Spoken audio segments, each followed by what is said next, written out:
What's up guys, this is Miasin and welcome to the OCG Metagame Breakdown number 2 and 3. I don't even know how I just did that. This one's not really big, it's only 182 top performing decks from 41 tournaments, so it's smaller than the last one because that was like 224, and this one was 340, so yeah, it's almost half the size, but it's still something that we can analyze and interpret to try to figure out whether or not Dueling and Malice together really form a tier 0 format. Yeah, this has been like a pretty hot topic as of lately because the term tier 0 is very subjective. It's not like there is a commonly agreed upon definition of, oh, it has to really top 65% of the tournaments. That really doesn't make any sense. It's deeper than that, and also when you really look at the events themselves, Dueling, like, it always goes like really deep in Top Cut, and it's always the deck that wins everything. You can say whatever you want about the deck not being that great, but it is still one of the most represented decks in Top Cut, and it is the deck that is winning the most. Okay, yeah, that deck didn't exist back then. There you go, yeah, and also might have been here as well, yeah, but it didn't win that one. Really high win rate, which is insane, and I think it's just gonna keep getting better and better because obviously people are gonna start playing the deck a little bit more because it was still new just a few weeks ago. But now it is, the meta is actually getting a little more defined, with Dueling and Malice being by far the two best decks. Anyways, before we go any further, you already know the drill. Smash the like, subscribe button, blah, blah, blah, blah. Alright, cool. So first things first, we've got 80 Dueling out of 182, so that's 44.3%. This is a lot. It's definitely a lot. So it's the best deck by a long shot, but when you really look at what Dueling does, it's not like it's like the same thing as like full power Snake Eyes or full power Yubel. This deck doesn't really make like 20 negates or anything like that. It's just a mid-range deck that is very, very, very, very good at being average, but its average board is... It's not that it's good enough, but it's good enough, I guess you can say, because it doesn't really insta-scoop to like any one card other than D-Bearer, I guess you can say. But even then, you can play a lot of defensive cards. You can also play your own cross-out for the D-Bearer, so going second, you got like a 39% chance of having a cross-out for it. Which is solid, of course. Granted, you don't draw the D-Bearer, which I did actually see a game where that happened. My friend like maxed his opponent twice, like the Molchemi Fuaros, and then he eventually drew into the D-Bearer, so that actually made his hand even worse. But yeah, no, Dueling is a very resourceful deck, even though it's restricted to rank 4s only. It doesn't really scoop to like any floodgate because the X Dueling can foolish the aggregator from your extra deck to the grave, and then you can negate any face-up card on the field, which is really good. So this deck is just overall, you know, like I said, it's pretty much like Salamangreat 2.0, which was never like an unfair deck to begin with. And I think the best like modern comparison that we've had so far, I guess that is really similar to Dueling, would be Kashtira. So the Kashtira format was what you can kind of call a tier 0 format, but the best deck was Kashtira by a long shot, but not because it was like unfair or anything, but just because it was good at doing something that if you didn't have a board breaker, then you lost, but if you had like pretty much any one board breaker, then you kind of just won.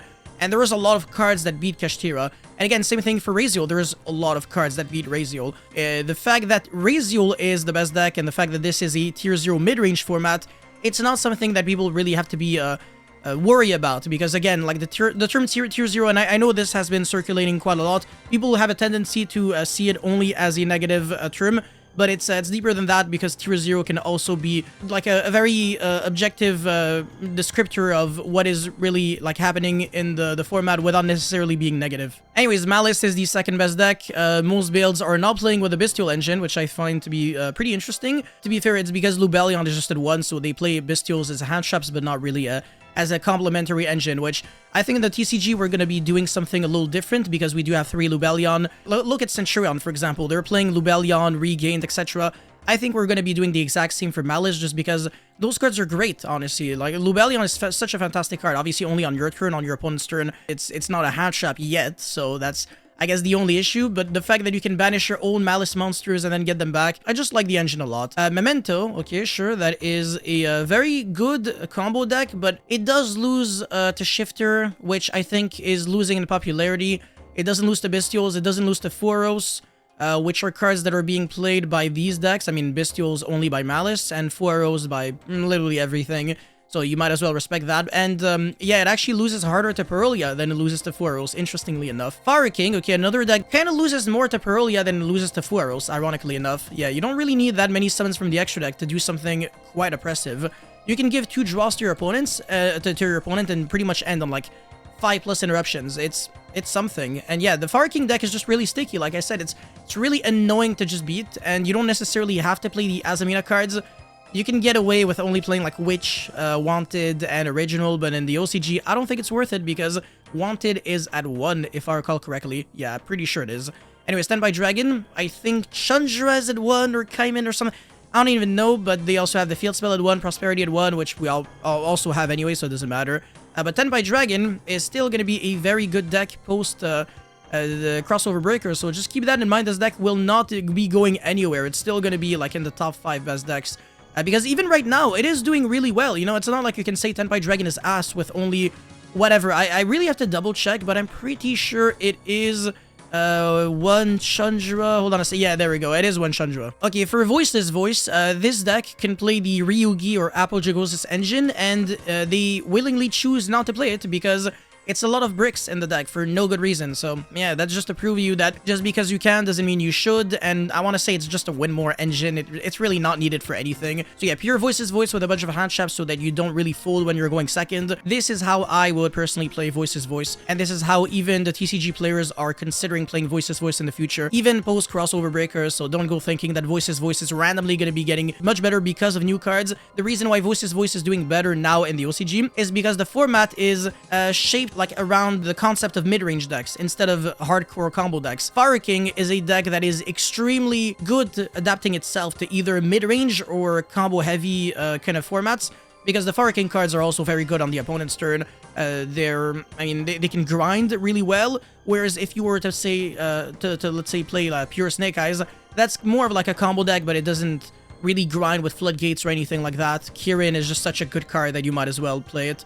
And Memento is a deck that floats a lot, so it's also very similar to Fire King, which is, again, another reason why, you know, these two decks are really good. Again, it's a tier 0 format, not because of the best deck, but because of the fact that everything about the format is just mid-range, mid-range, mid-range, and then we've got that one Tenpai Dragon, Tenpai Dragon, there we go, that can OTK, and it's still kind of like a mid-range deck in a way, because it can also grind. It's much better than you think, at least. Anyways, Blue Eyes, I don't really know if I should consider this a mid-range or a combo deck, but I would still consider it a mid-range deck, even if you play like the Magia combo, because the way you build this deck is kind of very streamlined, at least for now, but as I don't know how they play it in the OCG, that's my issue. Because in the TCG, I know for a fact, it's very obvious, like, the way you deck build. It's like 15 starters with a bunch of hand traps, like, you can play up to, like, 18, depending on, like, your other engine cards, and then if you really want to play Magia, you can. Yeah, no, there's just so many things that you can do in Blue Eyes. Honestly, it's a really, really good deck. I really like it. It doesn't lose to Veiler Imperm. It loses a little harder to Ashen Ogre. It can beat Nibiru with correct sequencing, so keep that in mind.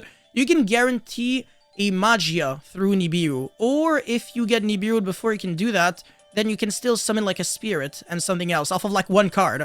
It's a really good deck, and it makes sense why it's one of the better decks to play in the OCG. It's not like a top tier deck like Raziel, Malice, etc.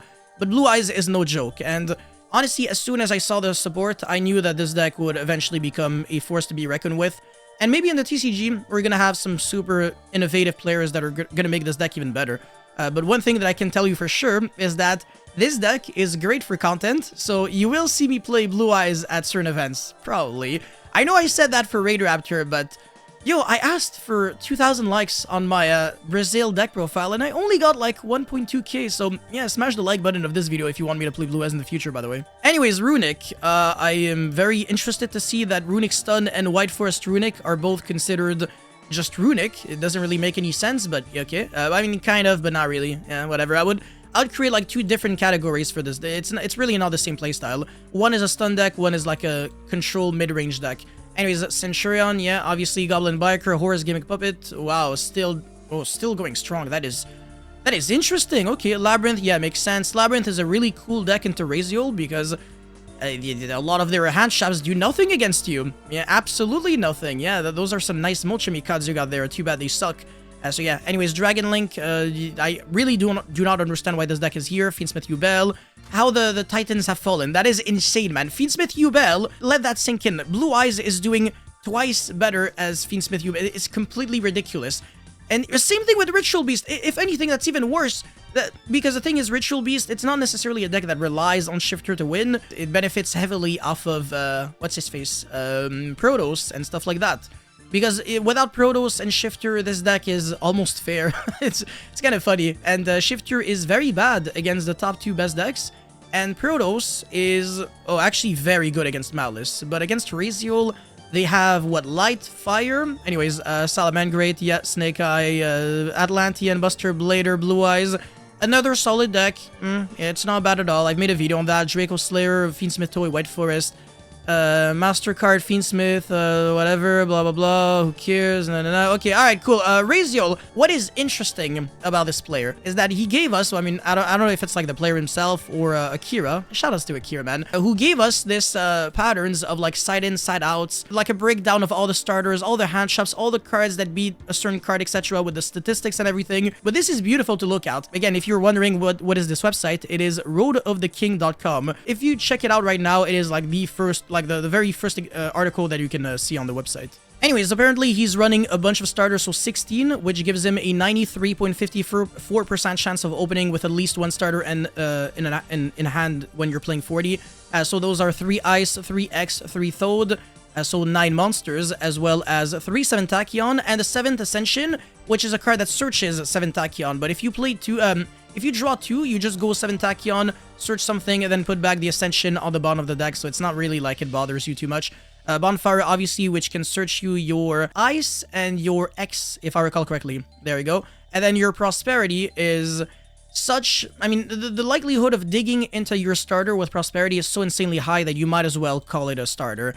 For the hand shops, he's only main decking 14, but that's because he might be playing like some Forbidden Droplet, Call by the Grave, Crossout, etc. In the main deck. So yeah, 3 Fueros, 3 Ash, 2 Maxi, 3 Effect Veiler, 3 Imperm. I don't know how I feel about Effect Veiler. I don't think it's too great against Raziel. And yeah, it's not the kind of card that you want to draw for turn. And also into the Malice deck, under Shifter, it does nothing. So I think there might be some better options. However, he is citing 3 Nibiru and 3 Artifact Lancia, which absolutely wipe the floor with Malice. Completely demolish them.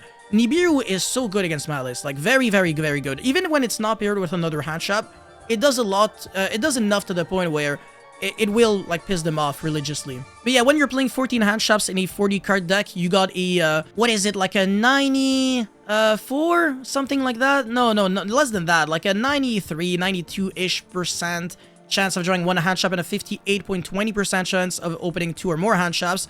However, when you side in an extra 6 hand shops, so let's say against the Malice deck, that likelihood jumps all of a sudden to 82.92% chance of opening 2 or more hand shops. And it's almost like a 98-something% chance of at least drawing 1. And it's still like I think like a 50-something% chance of drawing 3 hand shops, which is no joke.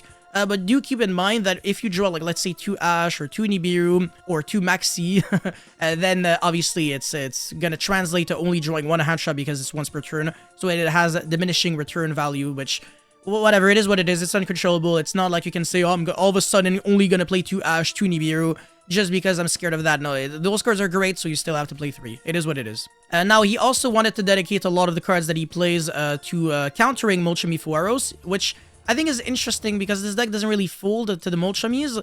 You can give 2 draws to your opponent max and still end on a very respectable amount of interruptions, like 3-4, which I think is no joke, but whatever, it's not the end of the world. 3 Ash, 2 Call by the Grave, and a Crossout, so 6 in the main deck, and an extra 11 in the side deck, which don't necessarily counter the Molchami, but they are turn skips, which I think is the main theme of this video and this article. Everybody in the OCG right now is trying to skip each other's turns. So they're playing the Artifact Scythe and Artifact Sanctum package, which I am completely traumatized to see still exist in the OCG. That makes absolutely no sense. It's even more cancerous than D-Bearer, and deadass, I think D-Bearer should get banned, because if Scythe is banned because of Sanctum's existence, and not even that, I think Scythe actually got banned because of Dagda's combo with, like, you destroying your own Scythe and stuff. To be fair, people were also using Sanctum and Scythe, but now it's really just Scythe, Sanctum every single time. I haven't seen any Dagdas in a while. And also, 7 Tachyon and, well, yeah, Ascension into Tachyon can search you for your Artifact Scythe, which you can then destroy with Tornado Dragon. So even without Sanctum, even if you draw the Scythe, it's still actually good. Usually, you kind of consider it as a Garnet, But in this situation, we're not gonna complain. It's still really good. Even if you draw Scythe and Sanctum, there's a really cool play that you can do. I mean, it's not a really cool play, but it's just interesting that you can go 7 Tachyon, search something, and then put back the Scythe that you drew on the bottom of the deck, and then your Sanctum can resolve. So you side out the 3 Foros going first, and the 3 Joblet, the 1 Imperm, which he's playing 3 anyways. I find this to be interesting because I would have sided out 1 Veiler instead going first. Maybe the reason why he's siding out 1 Imperm is to play around evenly matched, because he wants to have less commitment in the field and more interactions in the hand. So actually, I respect that a lot. I think this is pretty smart when I think about it. And he chooses to side in 1 Nibiru, 1 Scythe, 1 Sanctum, and 3 D-Bear that's going first. So the Nibiru is going to be a cross-out target because Nibiru can still be very good in this deck. By the way, in case you're wondering, can this deck beat both Nibiru and Ghost Ogre? And the answer is, unless you physically hard draw the field spell, you can't beat both at the same time, because you have to do a different combo to beat either Nibiru or Ogre. So you gotta kind of pick your poison. Kind of puts you on your toes where you always are scared of like hand traps and you play around one, but then you play into the other. But Nibiru is a little more devastating. Personally, I would respect Nibiru more, and because of the fact that people respect Nibiru, perhaps it is correct to main deck Ghost Ogre in order to beat this deck. Unfortunately, Ghost Ogre is not good against Malice. It's pretty bad, actually. I guess you might be able to destroy the Terahertz so that even their Cybers, the Zavworm, doesn't get to negate anymore, but is that even good? By the time you get to use your interruptions on the Terahertz, your opponent still has like the Malice engine in rotation, and it no longer really matters too much. Anyways, I kind of went on a tangent. Going second against the mirror match, he is siding out 2 Call by the Grave, 2 Ascension, and a Hole Thruster. So the Chapel card, 2 cards that searches your 7 Tachyon, because you're drawing a 6 card for turn, so you're still gonna have a very high consistency ratio. And he sides in 3 Ultimate Slayer and 2 Dimensional Barrier. Yes, he sides in 2 Dimensional Barrier going second. Let that sink in. That's just to give you an idea of how desperate people are to survive through D-Bear.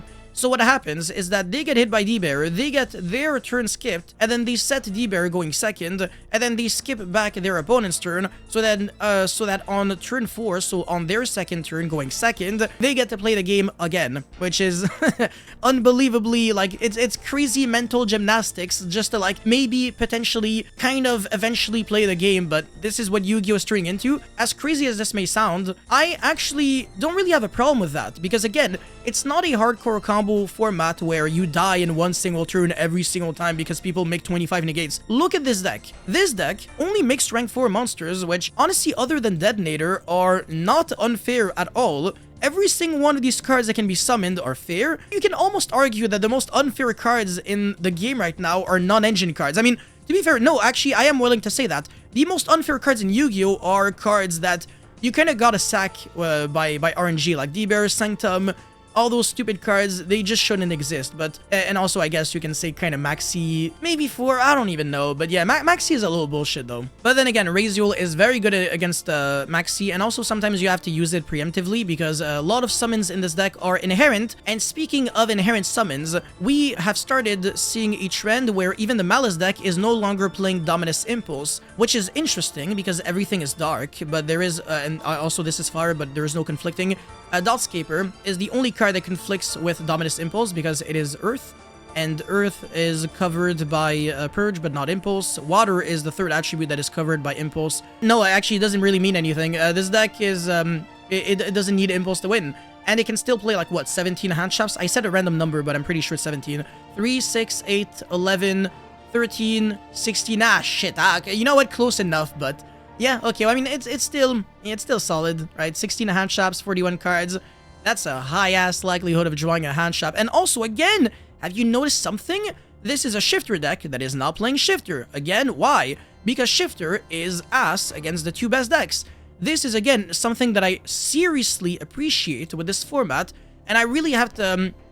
I don't know how to say the expression, but, you know, hats off to Konami for creating a mid-range format where Shifter is finally a fair card, just because the best decks don't lose to it. I wanted to play in this kind of format for a while. Kashtira was not the correct format for me because I didn't like the Kashtira deck itself, but Raziel and Malice, I have no problem with both of these decks. They don't feel as frustrating to play than Kashtira, if you can understand what I'm trying to say. And by the way, just in case you didn't know, Ultimate Slayer is also very good against Malice, but you gotta play 2 Link monsters that are not being played here. One of them is the Evil Twin Trouble Sunny, and then you gotta play the Kiseki Lila in the side deck, which is a brick, unfortunately.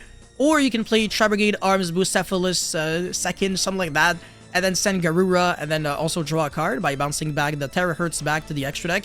And your opponent can't really do anything about it. It's pretty good. It shuts down a lot of interruptions, and you make your money back. So yeah, Ultimate Slayer is the only board breaker that is really good against Malice, but obviously Dark Ruler doesn't do jack shit, because they can search trap cards, and a lot of their interruptions are going to be hand traps. This deck can play a stupid amount of hand traps and also very solid draw power. It has Cheshire Cat, which is now seeing play as a 3 of, even though it is not a 1-card starter. Not everything in Yu-Gi-Oh! Always has to be, you know, an issue of 1-card starters. You can kind of make some hands work with only 2 cards. Like you can have, I believe, double Cheshire Cat and make it work. Dotscaper alone and 4 hand traps and at least make like a Terahertz, because Dotscaper, you know, it goes far. And yet again, in the side deck, we are seeing the exact same pattern of Artifact Lancia and Ultimate Slayer. Molchimi this time being played in the side deck, not in the main deck.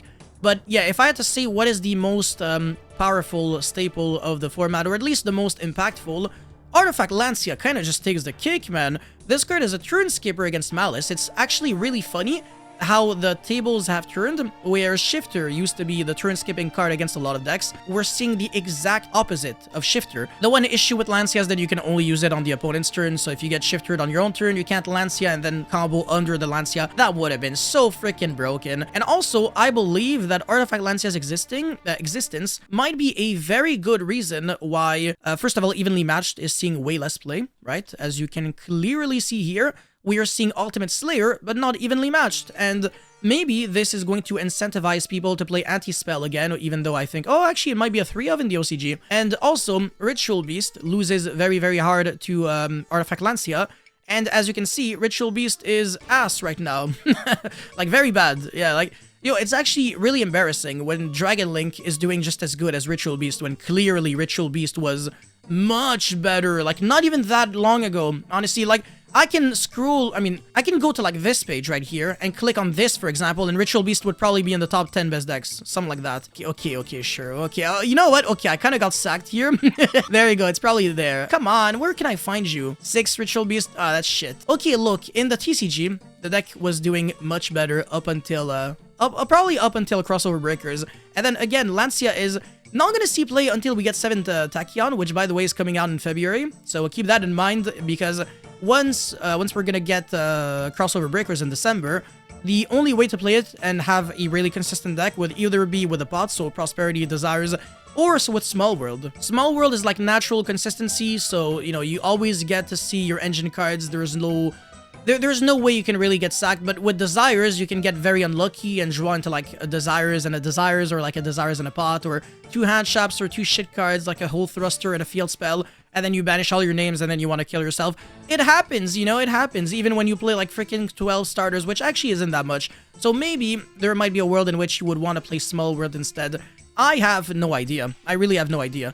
And yeah, this format, even though, like, again, everybody's playing kind of like the same side deck cards, like Lancia, Ultimate Slayer, Dimensional Barrier, every single deck is doing this, it doesn't mean that it's a bad format. If anything, like I said, I'm looking forward to it, because it's going to be a breath of fresh air. It's not every single day that instead of having like a combo tier 0 format, we have a mid-range tier 0 format. But again, even though you will hear the term tier 0 format a lot, don't be pessimistic. Don't go thinking that this is a bad thing. It's better than you think. That was such a stupid message. You understand what I'm trying to say. Who cares? Thank you guys so much for watching. Don't forget to like, subscribe, blah, blah, blah, blah, blah. And I'll see you guys very, very soon. Peace.